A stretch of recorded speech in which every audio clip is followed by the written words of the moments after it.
Hello everyone, welcome to my channel. हम लोग पिछले दो वीडियो में सेल की इंट्रोडक्शन और सेल थ्योरी के बारे में बात कर चुके हैं और प्रोक्रियोटिक सेल के बारे में हम लोग बात कर चुके हैं। प्रोक्रियोटिक सेल वाले पार्ट में से एक पार्ट बच गया था जो कि था ये वाला। इसमें हम राइबोसोम्स एंड इंक्लूजन बॉडीज के बारे में पढ़ने वाले थे। तो इसको अब हम अब हम यहाँ से आगे इस वीडियो में से पढ़ेंगे। ठीक है। तो जो भी जिनको भी नहीं पता है, हम लोग अपने यहाँ पे इस अपने इस चैनल पे एनसीईआरटी बायो का लाइन टू लाइन वाइज हम लोग रिवीजन करते हैं या फिर पढ़ते भी हैं। जो भी पहली बार पढ़ रहा है उसको भी कोई दिक्कत नहीं, उसको भी पूरा समझाते चलते हैं। तो एनसीईआरटी की पूरी लाइन टू लाइन हम लोग इसमें कवर करते हैं, ताकि लाइन टू लाइन जो भी क्वेश्चन आता है वो पूरा का पूरा कवर हो जाए और कोई भी क्वेश्चन गलत ना हो। ठीक है। तो चलिए शुरू करते हैं। इससे पहले की दो भी जो वीडियो हैं वो अपलोडेड हो चुकी है। तो यहाँ से हम लोग देख रहे हैं कि राइबोसोम और इंक्लूजन बॉडी क्या है। तो एनसीईआरटी कहता है कि in prokaryotes ribosome are associated with the plasma membrane of the cell. ठीक है, ribosome are associated with the plasma membrane of the cell. They are about 50 nanometer by 20 nanometer in size and are made of two subunits, that is 50s and 30s units, which when present together form 70s prokaryotic ribosomes. Ribosomes are the site of protein synthesis. Several ribosomes may attach to a single mRNA and form a chain called polyribosome or polysome. The ribosomes of a polysome translate the mRNA into protein. अब देखिए, ये जो छोटा सा जो छोटा सा point है यहाँ से यहाँ तक वाला, इसमें ही बहुत सारे क्वेश्चन फ्रेम हो जाते हैं हमारे। ठीक है, बहुत सारे क्वेश्चन फ्रेम हो रहे हैं जो कि मेरे को यहाँ पे दिख रहे हैं, तो यहाँ पे क्वेश्चन बन सकता है। तो मैं यहाँ पे क्या करूँगा कि पॉइंट टू पॉइंट में पूरे के पूरे बता दूंगा कि कहाँ पे क्वेश्चन फ्रेम हो रहा है और कहाँ से क्वेश्चन आने के चांसेस हैं। तो अगर हम उन सब पॉइंट्स को यहाँ पे ध्यान रख लेंगे तो क्या हो जाएगा, हमारा कोई भी क्वेश्चन गलत नहीं होगा, और कोई भी क्वेश्चन अगर पूछ लिया एनसीईआरटी के लाइन से तो वो हमारा सही ही होगा, है ना। तो चलिए पूरा का पूरा लाइन टू लाइन बता देता हूँ कि कहाँ वहाँ से इस पॉइंट से क्या क्या पॉइंट्स बन रहे हैं। देखिए, यहाँ पे जो पहला पॉइंट बन रहा है वो है हमारा कि जो राइबोसोम है वो एसोसिएटेड है with the plasma membrane of the cell. ठीक है, जो राइबोसोम है हमारा वो एसोसिएट है एक plasma membrane of the cell से। ठीक है, तो ये क्वेश्चन बन जाएगा कि इस ribosome will associated with the plasma membrane और नॉट। ठीक है, ऐसा कुछ भी क्वेश्चन बन सकता है। तो हमको पहली बात तो ये ध्यान रखना है कि जो हमारा राइबोसोम वो हमारा प्लाज्मा मेम्ब्रेन से एसोसिएटेड रहता है। प्लाज्मा मेम्ब्रेन एसोसिएटेड, ठीक है, प्लाज्मा मेम्ब्रेन से एसोसिएटेड रहता है राइबोसोम जो है। दूसरा बात है इसका साइज। दूसरा जो बात ये इंपॉर्टेंट बताया है यहाँ पे वो क्या है, वो है राइबोसोम का साइज। और साइज क्या है इसका, 15 nanometre by 20। They are about 15 nanometre by 20 nanometre in size. 50 nanometre by 20 nanometre in size. तो ये इसका साइज भी ध्यान रखना है यहाँ पे, क्योंकि क्या होगा कि अलग अलग जगह में मान लीजिए साइज दिया होगा तो मैच द कॉलम दे देगा, एक तरफ एक चीज दे देगा, दूसरी तरफ दूसरा चीज दे देगा, और फिर यहाँ पे ऑप्शन दे देगा 1 का डी, 1 का बी, 2 का बी, ऐसे करके। ठीक है, तो राइबोसोम का हमारा साइज क्या हो गया, 50 नैनोमीटर से 20 नैनोमीटर इसका साइज हो गया। प्लाज्मा मेम्ब्रेन से एसोसिएटेड रहता है 15 से 20 नैनोमीटर इसका साइज। ठीक है, अच्छा इसको नैनोमीटर, इसको ये भी नहीं सकते हैं कि 10 का पावर -9 होगा। ठीक है ना, ये भी हो सकता है ऑप्शन में ऐसा दे दे ये। अब वो पता ही नहीं कि नैनोमीटर क्या है ना, तो फिर दिक्कत हो जाएगा। यही है और कुछ नहीं है। ठीक है, इतना तो आना ही चाहिए। ठीक है, तो ये इसका साइज का बात हो गया। Units when present together form 70 S, अच्छा इसके यूनिट्स के बारे में बात किया। अब देखिए यहाँ पे सीधी बात है कि यहाँ पे जो है प्रोकैरियोटिक इसका बात कर रहा है, प्रोकैरियोटिक राइबोसोम का, तो मतलब कि ये 70s वाले राइबोसोम का बात कर रहा है। अब क्वेश्चन यहाँ पे एक ये बनता है कि क्या 70s वाला राइबोसोम सिर्फ और सिर्फ प्रोकैरियोटिक सेल से प्रेजेंट रहता है। देखिए क्वेश्चन बन जाएगा यहाँ पे, जो जहाँ पे लोग फंस सकते हैं वो क्वेश्चन बनेगा कि मान लीजिए ये बन रहा है कि is 70s ribosome present on which of the following. ठीक है, इसको काट दीजिए। 70s ribosome present on which of the following. ठीक है, तो पहला है यहाँ पे मान लीजिए प्रोकार्योटिक सेल। ठीक है, दूसरा है यहाँ पे यूकारियोटिक सेल, तीसरा है यहाँ पे बौद्ध, चौथा है नन, मान लीजिए। तो इसका सीधा सीधा ऑप्शन रहेगा बौद्ध, है कि नहीं? क्योंकि जो 70S राइबोसोम है ये प्रोकैरियोटिक में भी प्रेजेंट होता है और यूकैरियोटिक में भी प्रेजेंट होता है। अब यूकैरियोटिक में कहाँ प्रेजेंट होता है? यूकैरियोटिक में जो हमारा जैसे माइटोकॉन्ड्रिया हो गया, क्लोरोप्लास्ट हो गया, यहाँ पे प्रेजेंट होता है, ठीक है। यहाँ पे ये जो राइबोसोम है ये पाए जाते हैं, है ना।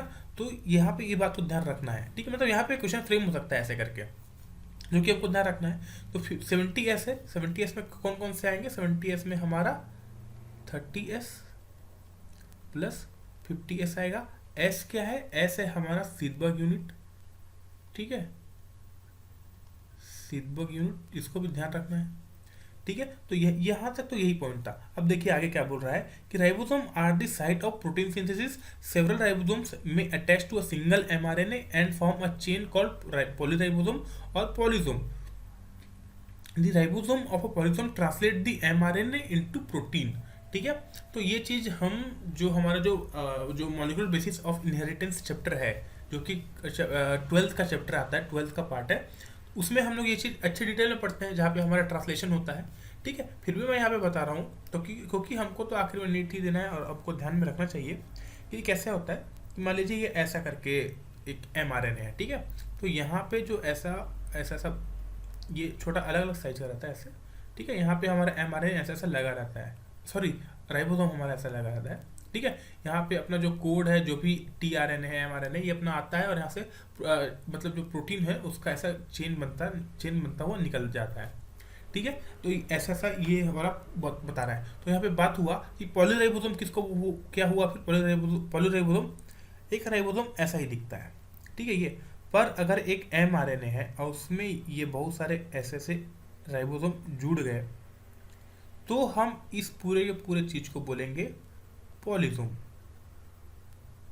या फिर और पॉलीराइबोसोम, ठीक है। कंफ्यूज नहीं होना, पॉलीसोम और पॉलीराइबोसोम में दोनों ही चीजें एक ही है, ठीक है। पॉलीराइबोसोम इसको बोलेंगे। mRNA में जो हमारा राइबोसोम है वो अटैच हो चुका है बहुत सारे, मतलब लाइन टू लाइन चेन जैसा, तो हम इसको बोलेंगे पॉलीराइबोसोम।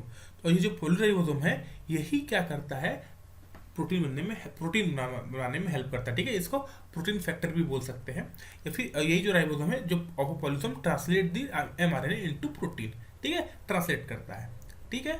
mRNA के पास कोड होता है और जो अमीनो एसिड है वो कौन लेके आता है? वो हमारा tRNA लेके आता है, ठीक है। तो इस बात को, तो ये यहाँ से वहाँ तक यही पॉइंट था, इस बात को हमको अच्छे से ध्यान रखना चाहिए, ठीक है। यहाँ से यहाँ तक यही पॉइंट था। तो यहाँ से यहाँ तक हमने सारे पॉइंट्स कवर कर लिए। अब आगे चलते हैं, कहाँ चलते हैं? इंक्लूजन्स बॉडी पर, ठीक है।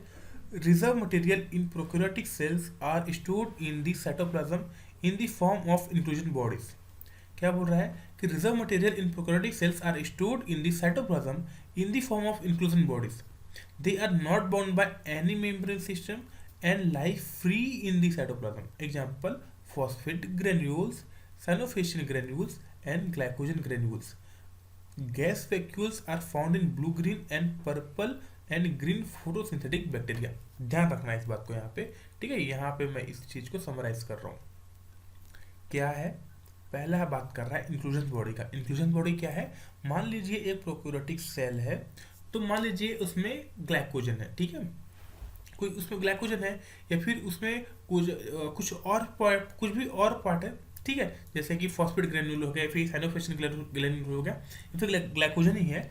तो वो क्या है? वो डायरेक्ट लाइफ फ्रीली लाई कर रहा है, ठीक है। न्यूक्लियस तो है नहीं और ज़्यादा स्पेस खाली है, तो वो डायरेक्टली लाई कर रहा है उस साइटोप्लाज्म में, ठीक है, साइटोप्लाज्म पार्ट में। और इसके लिए कोई भी, मतलब इसके चारों तरफ, इस ग्रेन्यूल के चारों तरफ कोई भी मेम्ब्रेन नहीं है, ये नेकेड है, ठीक है। क्योंकि प्रोकैरियोटिक सेल है, prokaryotic cell under developed cell है, ज़्यादा प्रिमिटिव सेल है, ज़्यादा तो इसमें मेम्ब्रेन वाला सिस्टम मिलेगा ही नहीं, है ना। इसके जो, जैसे कि हम डीएनए भी इसका था, नेकेड था, इसमें हिस्टोन प्रोटीन नहीं थे, है ना। तो यहाँ पे हमारा प्लाज्मा मेम्ब्रेन वाला सिस्टम है ही नहीं। तो जो भी यहाँ पे जो इंक्लूजन बॉडी है वो नेकेड है, ठीक है। तो क्या हुआ? पहला इंक्लूजन बॉडी में रहता है क्या है? इंक्लूजन बॉडी बनता है जो हमारा रिजर्व मटेरियल होता है, रिजर्व मटेरियल, उसी का तो इंक्लूजन बॉडी बनता है, ठीक है। तो इंक्लूजन बॉडी इस चीज का बनता है। मतलब जो हमारा रिजर्व मटेरियल होता है, जैसे कि तीन चीज़ें क्या क्या है यहाँ पे, फॉस्फेट ग्रेन्यूल, यहाँ पे इंपोर्टेंट शॉर्ट में लिख रहा हूँ, पीजी मतलब फॉस्फेट ग्रेन्यूल, दूसरा है सीजी, सीजी मतलब साइनोफिशियल ग्रेन्यूल्स, और तीसरा है जीजी, क्या, ग्लाइकोजन ग्रेन्यूल। ठीक है, तीन बातों को हमको ध्यान रखना है, पीजी सीजी जीजी। पीजी मतलब फॉस्फेट ग्रेन्यूल, सीजी मतलब साइनोफिशियल ग्रेन्यूल, और जीजी मतलब ग्लाइकोजन ग्रेन्यूल। ठीक है, पीजी सीजी जीजी। तीसरा बात क्या बोल रहा है, gas vacuoles are found in, जो हमारा गैस वैक्यूल है, ठीक है, गैस वैक्यूल, गैस वैक्यूल किसमें मिल रहा है, हमारा जो blue green purple, blue green and purple and green photosynthetic bacteria. ठीक है, किसमें मिल रहा है हमारा, blue green and purple green photosynthetic bacteria. ठीक है,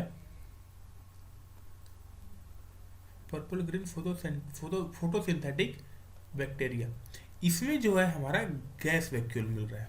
ठीक है, तो इस बात को भी हमको अच्छे से ध्यान में रखना है कि गैस वैक्यूल किस में मिल रहा है।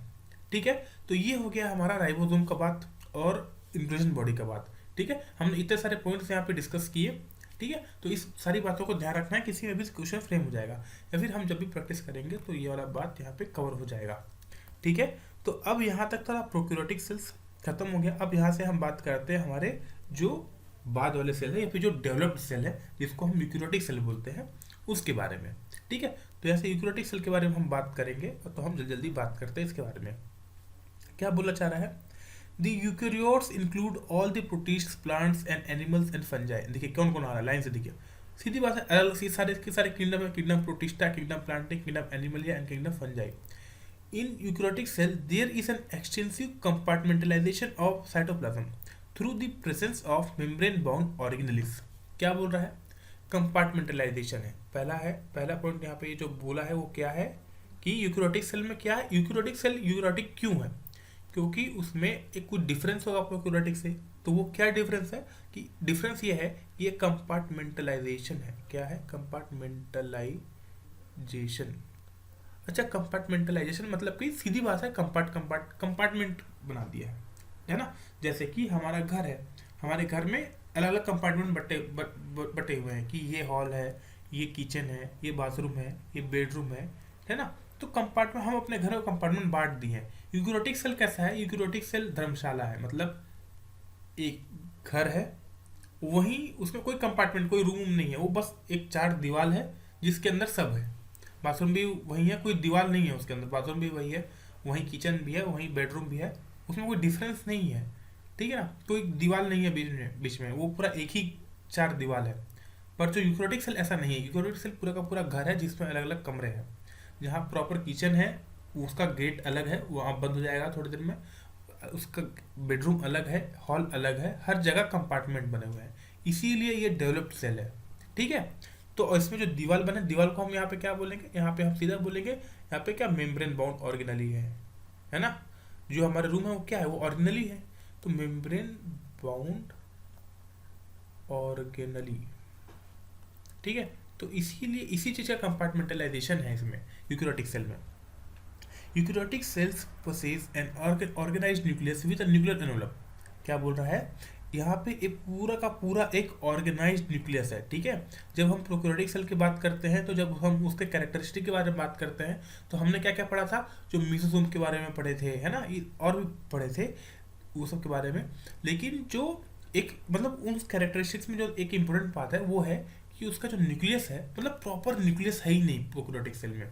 वहाँ पे क्या है, वहाँ पे न्यूक्लियोइड है, न्यूक्लियस नहीं है, मतलब पूरा एक घेरा नहीं है न्यूक्लियस का। पर जो यूकैरियोटिक सेल है, यूकैरियोटिक सेल का फीचर ही यही है, इसमें एक प्रॉपर डिस्टिंक्ट न्यूक्लियस है, वो भी membrane bound nucleus with a nuclear envelope. देखिए यहाँ पे लिखा हुआ है, जिसके अंदर ही डीएनए मिलेगा, डीएनए इसके बाहर नहीं मिलने वाला है ना। तो ये यूकैरियोटिक सेल का एक कैरेक्टरिस्टिक फीचर समझ सकते हैं हम इसको। ठीक है, तो क्या, पहला कंपार्टमेंटलाइजेशन, दूसरा है एक proper nucleus with a nuclear envelope. इसका एक न्यूक्लियर इनवेलप होगा ऐसे करके, इसका दीवार। In addition, eukaryotic cell have a variety of complex locomotory and cytoskeletal structures। ये क्या है, लोकोमोटरी एंड साइटोस्केलेटल स्ट्रक्चर। कहीं सेल कोलैप्स ना हो जाए तो उसमें अलग अलग साइटोस्केलेटल स्ट्रक्चर्स मिलेंगे। साइटोस्केलेटर को अब इसको डिवाइड कीजिए। साइटो साइटो मतलब क्या हुआ? सेल। स्केलेटल, स्केलेटल मतलब क्या हुआ? स्केलेटन।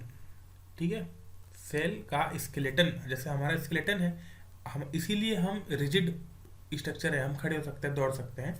ऐसी सेल का भी अपना एक स्केलेटन है, ताकि वो कोलैप्स ना हो जाए, ताकि वो फट मत जाए, एक प्रॉपर ढांचे में रहे, एक प्रॉपर शेप में रहे।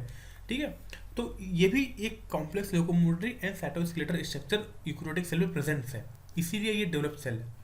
ठीक है, and their genetic material is organise. देखिए हर चीज ऑर्गेनाइज्ड है, ऑर्गेनाइज्ड इनटू क्रोमोसोम, है ना। उस चीज को हम आगे देखेंगे, क्योंकि इसमें मेरे को फोटो दिखाना पड़ेगा कि पहले एक डीएनए है ऐसे, डीएनए फिर क्या होता है, एक में एक ऐसे ऐसे करके बनता है, धीरे धीरे धीरे धीरे करके वो आखिरी में ऐसे क्रोमोसोम बनेगा, है ना। मतलब यहाँ से पूरा डेवलप हो गया, क्योंकि हर चीज़ एक ऑर्गेनाइज्ड वे में है यूकेरियोटिक सेल में। अभी तक समझ आ रहा होगा। पहला क्या है? कंपार्टमेंटलाइजेशन। दूसरा क्या है? Nucleus, well defined nucleus with nuclear envelope. तीसरा क्या है? तीसरा है यहाँ पे कॉम्प्लेक्स लोकोमोटरी एंड साइटोस्केलेटल। ठीक है, एक ये हो गया। और चौथा क्या है? DNA organised into chromosome. ये है चार इसके डिस्टिंक्टिव फीचर्स, किसके? यूकेरियोटिक सेल के। ठीक है, अब आगे देखते हैं। All eukaryotic cells are not identical, सब एक जैसे नहीं होते हैं। प्लांट, इसका सबसे बड़ा एग्जाम्पल प्लांट और एनिमल सेल है। फंजाई सेल ही कितना अलग है। Plant and animal cells are different as the former possess cell walls, plastids and large central vacuole which are absent in animal cells. On the other hand, animal cells have centrioles which are absent in almost all plant cell. देखिए कितना important बात है, यहाँ से कुछ हो सकता है, कुछ नया क्वेश्चन फ्रेम हो जाए, इसीलिए हम इसको अलग कलर में लिखेंगे। क्या है प्लांट में क्या मतलब? प्लांट में तो ऐसे बहुत सारी चीज प्रेजेंट है, पर वो चीज जो एनिमल में प्रेजेंट नहीं है वो क्या है? वो है हमारा पहला प्लास्टिड। प्लास्टिड क्या होता है? बहुत सारे होते हैं, क्लोरोप्लास्ट, क्रोमोप्लास्ट, ये सब आ जाते हैं, अभी हम आगे देखेंगे। तो पहला है प्लास्टिड। असली बात यह है कि प्लास्टिड का एनिमल सेल में जरूरत ही नहीं है ना, क्योंकि हम डायरेक्ट प्लांट को ही खा जाते हैं, तो हमको सनलाइट को कैप्चर करके बनाने का जरूरत ही नहीं है। ठीक है, तो प्लास्टिड नहीं है एनिमल सेल में, प्लांट में प्रेजेंट है, क्योंकि उनको सनलाइट से बनाना है। दूसरा है, यहाँ पे मैं एल लिख रहा हूँ, लार्ज सेंट्रल वैक्यूल, ये तो इसका फीचर ही है प्लांट सेल का। ठीक है, और तीसरा क्या है? Cell wall. ठीक है, सेल वॉल, प्लास्टिड और लार्ज सेंट्रल वैक्यूल, ये तीनों चीज प्लांट में प्रेजेंट है, एनिमल में प्रेजेंट नहीं है। ठीक है, तो और एनिमल में ऐसा क्या चीज प्रेजेंट है जो कि प्लांट में प्रेजेंट नहीं है? एनिमल, तो उसका नाम है centriole. Almost all plant cell में ये प्रेजेंट ही नहीं है, सेंट्रियोल। ठीक है, इस बात का ध्यान रखना, यहाँ पे क्वेश्चन बन सकता है। ठीक है, तो ये तो बात हो गया यहाँ पे। अब आगे देखते हैं। हाँ, तो यहाँ पे फोटो आ गया, अब उसको डिस्कस कर लेते हैं। ठीक है, तो ये जो अब सीधी बात है, फोटो देख के समझ में आ रहा है प्लांट कौन है, एनिमल कौन है। ठीक है, प्लांट, इसके बाद भी जिसको समझ नहीं आया इसके लिए प्लांट, एनिमल। बोला था लार्ज सेंट्रल वैक्यूल है, ये दिख रहा है, इतना बड़ा वैक्यूल है इसके, इस सेल के लिए। एनिमल सेल में वैक्यूल की जरूरत है ही नहीं इतना बड़ा, क्योंकि कॉम्प्लेक्स सेल है।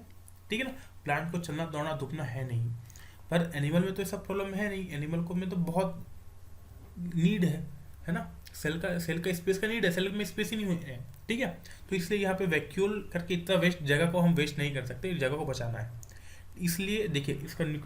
ठीक है, इसलिए इसमें वैक्यूल नहीं है। लेकिन और दूसरा बात देखिए, क्या है ये? इसे प्लाज्मोडेस्माटा आपको दिख रहा है, ये प्लाज्मोडेस्माटा। प्लाज्मोडेस्माटा क्या होता है आगे देखेंगे। ठीक है, जब हम प्लांट सेल को डिटेल में देखेंगे तो इन सब चीज़ को डिटेल में पढ़ना है। ठीक है, देखिए यहाँ पे ये लाइसोसोम है, ये रफ एंडोप्लाज्मिक न्यूक्लियस है। ये डायग्राम बहुत इंपॉर्टेंट है, इसमें किसी भी चीज़ में क्वेश्चन पूछ लेगा, हम कुछ नहीं कर पाएंगे अगर हम इसको पढ़ के नहीं जाएंगे तो। इसीलिए ये फोटो हमको अच्छे से आनी चाहिए, रटी हुई होनी चाहिए। ठीक है, जितनी बार देखेंगे उतनी बार हो जाएगा, ये हम इसको बार बार करते रहेंगे तो हो जाएगा। ठीक है, ये चीज़ सब चीज़ तो ईजी है, जैसे कि गोल्गी एपरेटस हर कोई पहचान लेगा। देखिए गोल्गी एपरेटस टाइप का दिख रहा है, माइक्रोविलाई इस सेल में है। ठीक है, प्लाज्मा मेम्ब्रेन देखिए तो इसको पहचान लेंगे। सेंट्रियोल देखिए, इसको देखिए ये सेंट्रियोल को, जो क्वेश्चन हम लोग वहाँ पे अभी पढ़े सेंट्रियोल में, हो सकता है उसी को पूछ देंगे कि यहाँ पे गोला कर देगा, पूछेगा ये क्या है। आप फोटो देखे नहीं रहोगे तो कभी पहचान नहीं पाओगे। ठीक है, ये सेंट्रियोल है, देख लीजिए सेंट्रियोल। फिर पर ऑक्सीसोम यहाँ पे है, ये गोल सा कुछ नहीं दिख रहा है, पर ऑक्सीसोम है। लाइसोसोम, ठीक है, उसके बाद राइबोसोम में देखिए ऐसे ही पड़ा हुआ है राइबोसोम। ठीक है, ये जो यहाँ पे जुड़ा हुआ है ये रफ एंडोप्लाज्मिक रेटिकुलम का राइबोसोम है। फिर माइटोकॉन्ड्रियन, ये देखिए, फिर यहाँ पे रफ एंडोप्लाज्मिक रेटिकुलम आ गया इधर से। ठीक है, साइटोप्लाज्म आ गया, फिर अपना न्यूक्लियस आ गया, न्यूक्लियोलस आ गया। अब न्यूक्लियस के अंदर जो है वो क्या होगा, न्यूक्लियोलस होगा। फिर न्यूक्लियर एनवलप जो कि कैरेक्टरिस्टिक फीचर टाइप का है। फिर स्मूथ एंडोप्लाज्मिक रेटिकुलम। ठीक है, ध्यान सबको ध्यान से देखना है। देखिए ये है वाला है स्मूथ एंडोप्लाज्मिक रेटिकुलम, ये वाला है रफ एंडोप्लाज्मिक रेटिकुलम। रफ क्यों है, क्योंकि उसमें राइबोसोम जुड़े हुए हैं। प्लांट में देखिए ये क्लोरोप्लास्ट है हमारा, ये वाला पार्ट क्लोरोप्लास्ट है। ये साइटोप्लाज्म तो हो गया, पर ऑक्सीसोम इसमें भी है, इसमें भी है, दोनों में है। सेल वॉल, फिर माइटोकॉन्ड्रियन, वैक्यूल देखिए कितना बड़ा, मिडिल मिला, plasma membrane, nuclear envelope, Golgi apparatus. देखिए ये सब चीज़ सेम है इसमें, न्यूक्लियर। अलग क्या क्या था इसमें, इसमें अलग था हमारा प्लाज्मोडेस्माटा, माइक्रोट्यूबुल जो कि इसमें नहीं दिखाया गया है, माइक्रोट्यूबुल कहीं पे भी। ठीक है ना, इसमें माइक्रोट्यूबुल दिखाया गया है, इसमें माइक्रोट्यूबुल नहीं दिखाया है, होता है लेकिन। पेरोक्सिसोम ये भी सेम था, साइटोप्लाज्म सेम था, क्लोरोप्लास्ट डिफरेंट था। ठीक है, क्लोरोप्लास्ट भी इसमें डिफरेंस था। ठीक है, तो इस बातों को, इस सब जो चीज़ है इसमें हमको ध्यान रखना है। ठीक है, इस फोटो को बार बार देखते रहेंगे तो हमको याद हो जाएगा। ठीक है, तो फोटो को देख लिए, अब आगे चलते हैं। अब बात करते हैं सेल मेम्ब्रेन के बारे में। किसके बारे में, सेल मेम्ब्रेन के बारे में। The detail structure of a membrane was studied only after the advent of electron microscope in 1950s। बिना इलेक्ट्रॉन माइक्रोस्कोप के बिना इतने डिटेल, इतने माइक्रोस्कोपिक स्ट्रक्चर एक सेल को पढ़ना बहुत ही ज़्यादा मुश्किल हो जाता है। ठीक है, तो 1950 में जब इलेक्ट्रॉन माइक्रोस्कोप का डिस्कवरी हुआ उसके बाद ही सेल मेम्ब्रेन के बारे में ये फिर एक डिटेल स्ट्रक्चर ऑफ मेम्ब्रेन जो है हमारे सामने आया। इससे पहले हम लोग मेम्ब्रेन के बारे में बहुत सारे स्ट्रक्चर थ्योरी पढ़ते हैं, sandwich model, fluid motion model, तो सबसे वो सही मॉडल है ना, मतलब ये सब आ रहे थे, देखते हैं अभी। Meanwhile chemical studies on the cell membrane specially in human red blood cells enable the scientist to deduce the possible structure of a plasma membrane. ठीक है, तो हम कैसे बता रहे थे उस चीज को, हम उस चीज को बता रहे थे chemical studies of a cell by हम कैसे बता रहे थे, उस सेल मेम्ब्रेन का केमिकल स्टडी करके। ठीक है, क्यों, क्योंकि हम इमेज से तो स्टडी कर नहीं पा रहे थे, क्योंकि हमारे पास माइक्रोस्कोप था नहीं, है ना, तो हम इसलिए केमिकल स्टडी कर रहे थे। 1950 में हमारे पास केमिकल इलेक्ट्रॉन माइक्रोस्कोप जब आया तब हम अच्छे से स्टडी कर पाए। ठीक है, तो इसके बाद क्या देखते हैं, this study showed that the cell membrane is mainly composed of lipids and protein. देखिए कितना इंपॉर्टेंट बात है, ये हमको केमिकल स्टडी से पता चला। क्या पता चला कि जो सेल मेम्ब्रेन है, cell membrane is mainly composed of किस, of what, of lipids and protein. Main उसमें क्या है, उसमें मेन है लिपिड और प्रोटीन।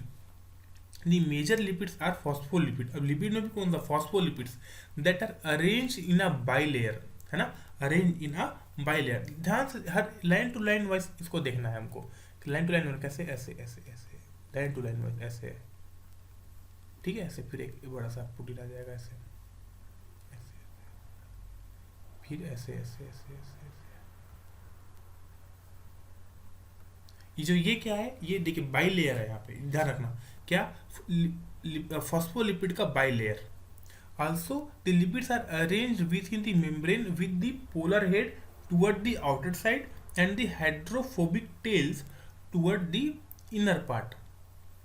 क्या बोल रहा है, इन द मेम्ब्रेन, यहाँ से फिर से हाँ, polar head toward the outer side and the hydrophobic tails toward the inner side. Hydrophobic मतलब जिसको पानी से प्रॉब्लम है, जिसको जो पानी को दूर भगाता है, तो पानी को दूर कौन भगाता है, इनर साइड वाला, जो इनर वाला पार्ट है। मतलब मान लीजिए ये एक फॉस्फोलिपिड है, ठीक है, ये एक फॉस्फोलिपिड है।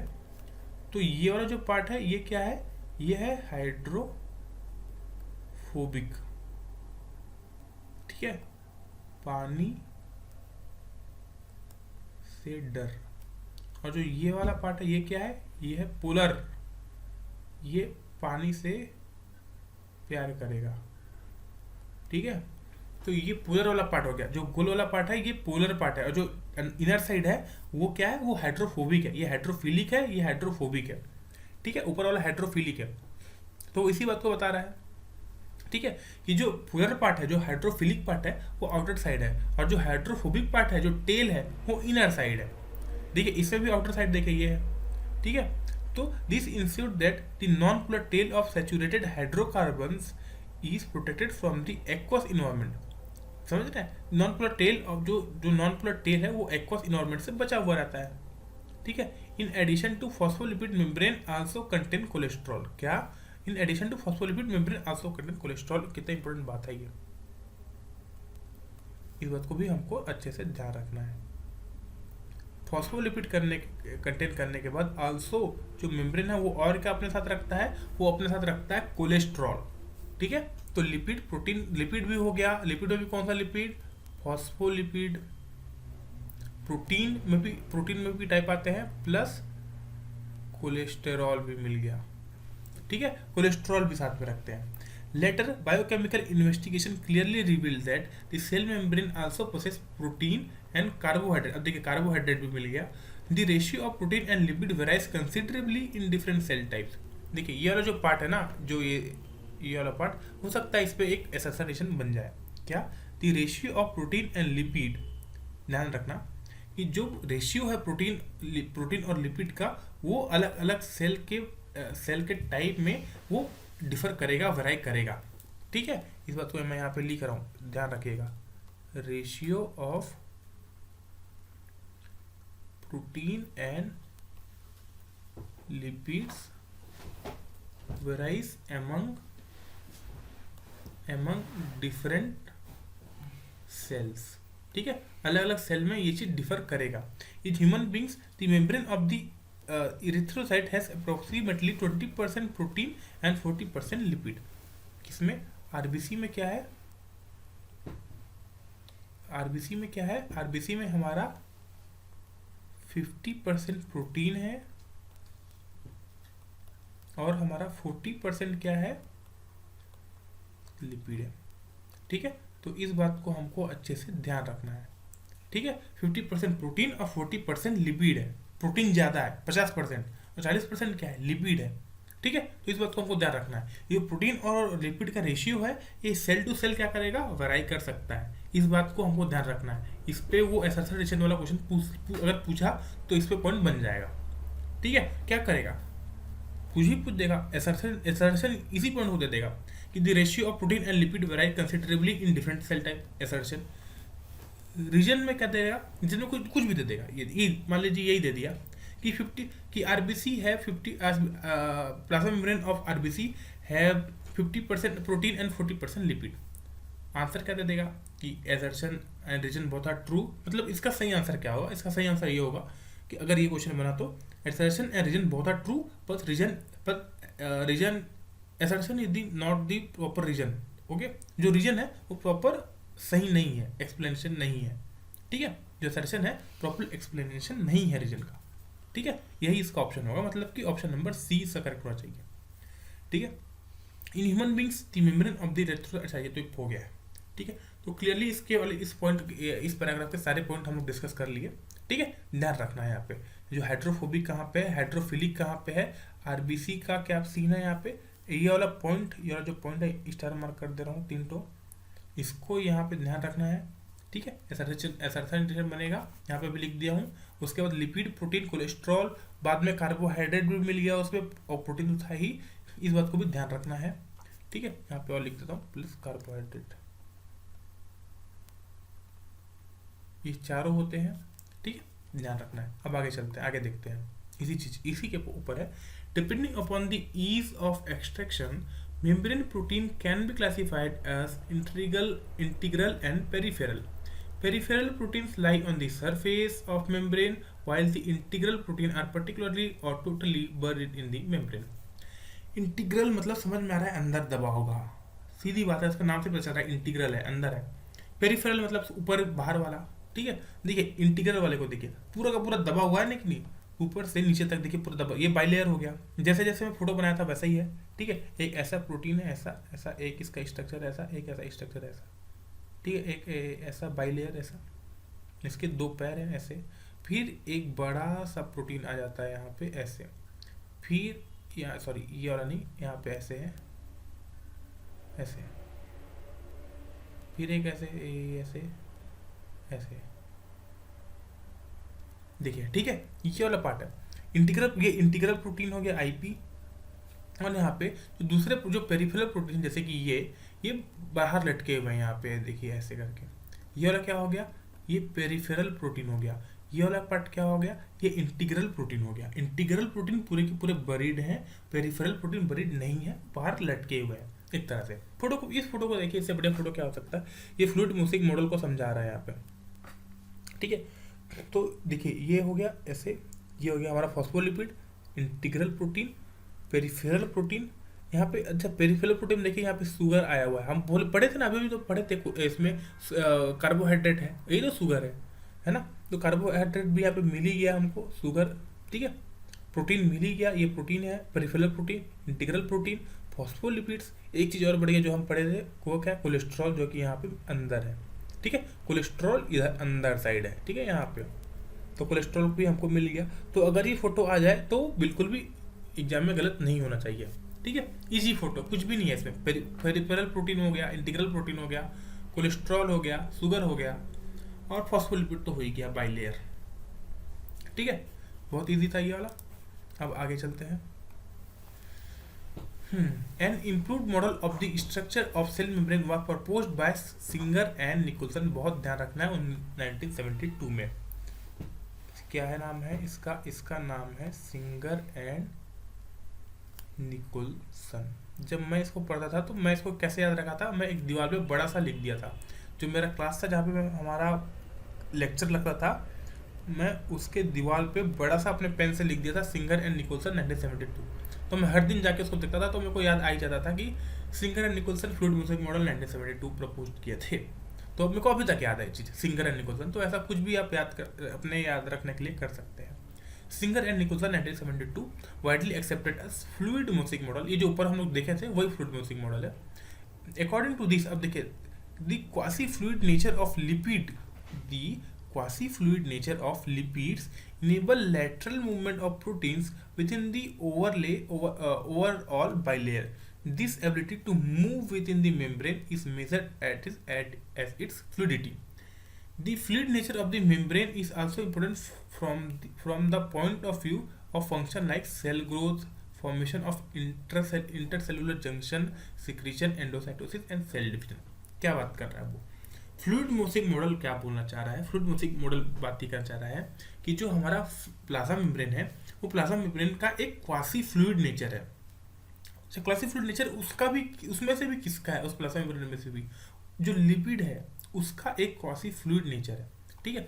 यहाँ पे जो हमारे जो यहाँ पे जो इतने सारे लिपिड हैं, इसका एक क्वासी फ्लूइड मतलब पानी की जैसा नहीं, थोड़ा विस्कस टाइप का, मतलब फ्लूइड नेचर, थोड़ा थोड़ा इधर मूव करेगा, थोड़ा थोड़ा इधर मूव करने लगेगा, एक क्वासी फ्लूइड नेचर है, ठीक है।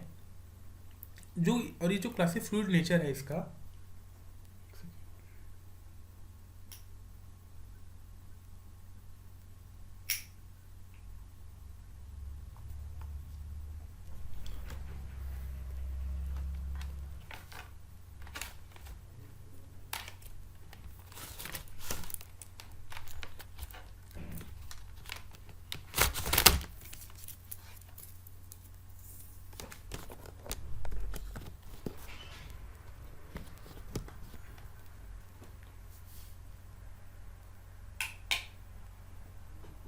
ठीक है, जो क्वासी फ्लूइड नेचर है इसका, जो लिपिड का, वही इनेबल करता है लेटरल मूवमेंट ऑफ प्रोटीन का with in the overall bilayer. जो प्रोटीन है वो उसको मूव करता है, उसका जो क्वासी फ्लूइड नेचर है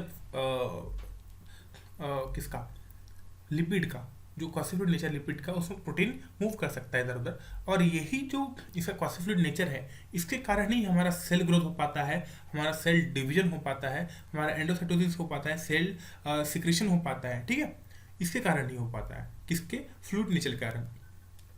इसे पब्लिश कौन किया था? Singer and Nicolson. ध्यान रखना है, क्या नाम है, क्या क्या क्या लिखते हैं इस पे, मतलब जो हमारा वर्डिंग है, वर्डिंग को ध्यान रख सकते हैं हम। क्या है? Quasi fluid, quasi fluid nature of what? Nature of lipid. Quasi fluid nature of lipid, lipid enables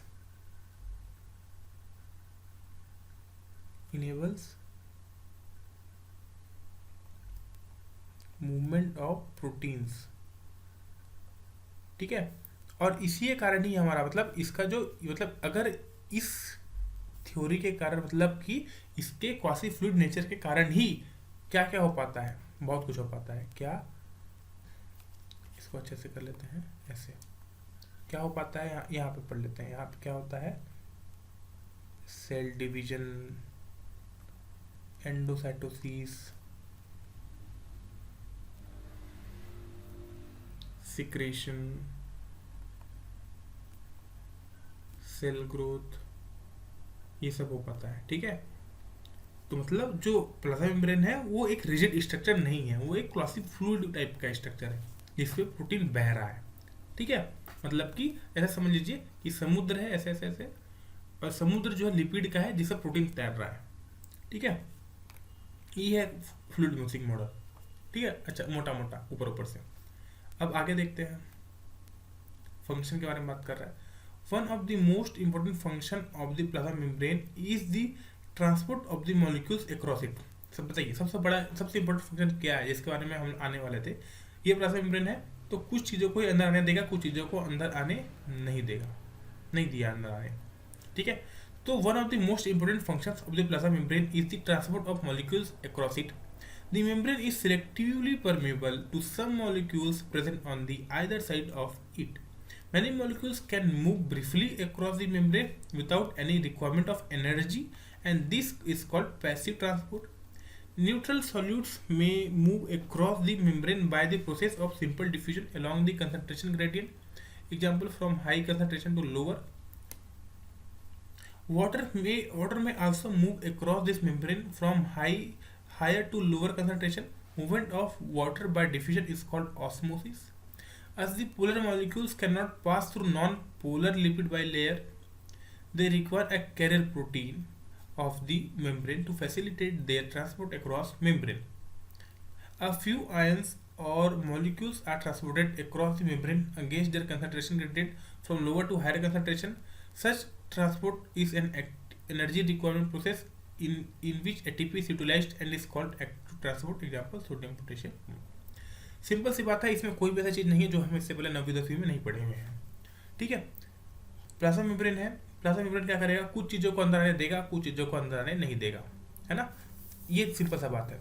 कुछ चीज़ें ऐसी होंगी जो कि, जैसे कि पैसिव ट्रांसपोर्ट या फिर ऑस्मोसिस। ऑस्मोसिस एक टाइप का पैसिव ट्रांसपोर्ट है।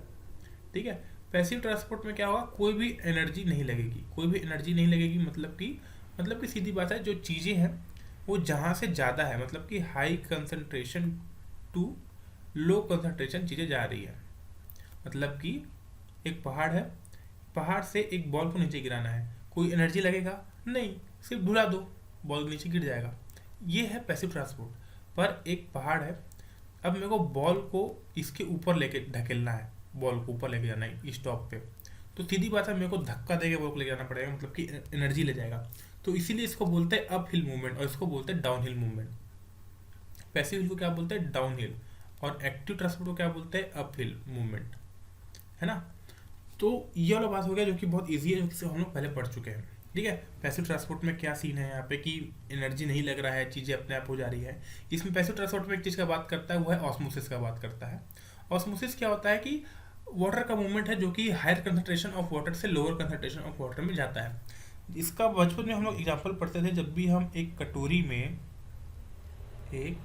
में पानी भर के पानी रखते थे कटोरी में, और उस पर हम डाल देते थे क्या? किशमिश। तो थोड़े समय बाद क्या होगा था, जो पानी है वो किशमिश के अंदर भर जाता था, है ना, किशमिश फूल जाता था। क्यों फूला वो किशमिश जो है? क्योंकि किशमिश के अंदर जो है, जो किशमिश का जो किशमिश क्या है, अंगूर तो था पहले, तो उसका जो उसका प्लाज्मा मेम्ब्रेन है, उसका जो है ना प्लाज्मा मेम्ब्रेन है चारों तरफ, प्लाज्मा मेम्ब्रेन है, ठीक है। चारों तरफ हम इसको जब पानी में डुबा तो क्या आ गया, चारों तरफ पानी आ गया, मतलब कि चारों तरफ हायर कंसंट्रेशन ऑफ वाटर आ गया। लेकिन जो किशमिश है उसके अंदर तो पानी है ही नहीं ना, उसके अंदर तो बहुत लो कंसंट्रेशन है। तो सीधी बात है, यहाँ पे ऑस्मोसिस होगा और चारों तरफ से जो पानी है वो ऑस्मोसिस के थ्रू किशमिश के अंदर से जाएगा और किशमिश के अंदर पानी भर जाएगा। और ये चीज़ तब तक होगा जब तक एक सेचुरेशन ना आ जाए, है ना। इसीलिए ये पैसिव ट्रांसपोर्ट है, इसमें कोई भी एनर्जी नहीं लगना है, ये अपने आप होगा। इसको हम बोलते हैं पैसिव ट्रांसपोर्ट। दूसरा बात करते हैं एक्टिव ट्रांसपोर्ट का। एक्टिव ट्रांसपोर्ट क्या है? जैसे कि सोडियम पोटेशियम पंप अच्छा एग्जांपल है, याद रखिएगा हमेशा। सोडियम पोटेशियम पंप है, जो सोडियम आयन और पोटेशियम आयन का जो मूवमेंट है उसका बात यहाँ पे कर रहा है। तो ये जो है, जो सोडियम पोटेशियम पंप है, ये एटीपी के यूटिलाइजेशन के साथ होगा। क्यों? क्योंकि यहाँ पे चीज़ें जो है lower concentration to higher concentration जा रहा है, ठीक है। यहाँ पे चीज़ें वहाँ जा रही है जहाँ से लो टू हाई जा रहा है, ठीक है। वहाँ हाइट से टू हाइट टू लो जा रहा था, जैसे कि यहाँ पे पानी चारों तरफ ज़्यादा था तो वहाँ से किशमिश के अंदर आया।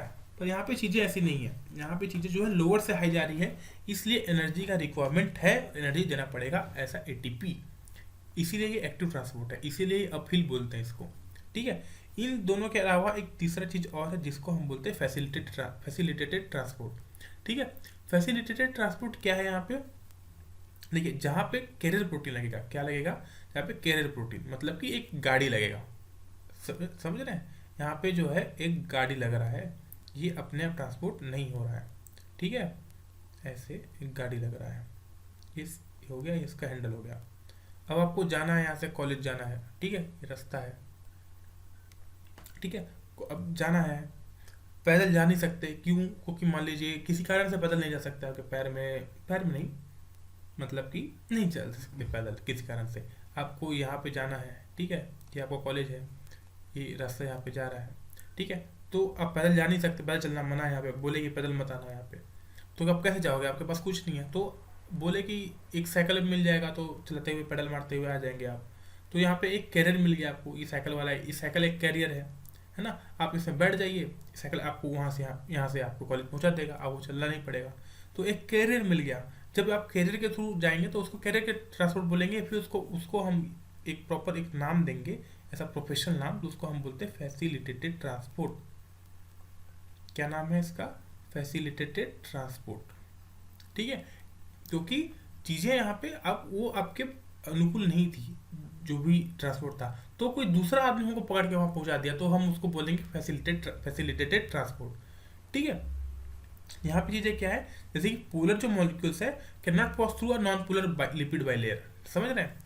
जो लिपिड का जो बाइलेयर है यहाँ पे, ऐसे पोलर हेड तो बाहर है पर अंदर तो लिपिड का बाइलेयर है ना, ऐसे। तो जो ये वाला जो पार्ट है, जो पोलर मॉलिक्यूल है, वो यहाँ पे कैसे पास करेगा, कैसे मूव करेगा? तो इसीलिए वहाँ पे जो है कैरियर का जरूरत पड़ता है। कैरियर जो है उस पोलर मॉलिक्यूल को यहाँ से पास करा देगा, इसी को हम बोलेंगे फैसिलिटेटेड ट्रांसपोर्ट, ठीक है। तो ये वाली कुछ यहाँ पे कुछ बातें थी जिसके बारे में हम बात किए। हो सकता है यहाँ पे बहुत कम चांस बनते हैं आपके क्वेश्चन के, ठीक है। क्योंकि ये चीज़ डिटेल में हमको एक चैप्टर पढ़ना है जिसका नाम मेरे को याद नहीं आ रहा, शायद प्लांट वाले पार्ट में, प्लांट ट्रांसपोर्ट वाले पार्ट में, ट्रांसपोर्ट में है जो प्लांट एंड ट्रांसपोर्ट वाला चैप्टर ना, प्लांट फिजियोलॉजी का, उसमें ये चीज़ और डिटेल में है, हम वहाँ पे और अच्छे से बात कर लेंगे, ठीक है। अभी हम यहाँ पे देखते हैं सेल वॉल के बारे में। अभी सेल वॉल के बारे में क्या बोलना चाह रहा है? As you may recall, a non-living rigid structure called the cell wall forms an outer covering for the plasma membrane of fungi and plants. क्या बोल रहा है? As you may recall, a non-living rigid structure called the cell wall forms an outer covering of the plasma membrane of fungi and plants. Plasma membrane के बाद एक rigid structure आता है जिसको हम बोलते हैं सेल वॉल, जो कि हमारे फंजाई और प्लांट्स में ये चीज़ मिलता है, एनिमलिया में ये चीज़ नहीं मिलता है, ठीक है, प्रोटिस्ट में मिलेगा। Cell wall not only give shape to the cell and protect the cell from the mechanical damage and infection. Mechanical damage मतलब कहीं लग गया, ठोकर लग गया, मैकेनिकल डैमेज और इन्फेक्शन, इससे बचा रहा है। उसके बाद एक शेप दे रहा है सेल को। इतना करने के बाद It also helps in the cell-to-cell interaction and provides barrier to undesirable macromolecules. क्या is it also help in cell-to-cell interaction and provides barrier to undesirable macromolecules.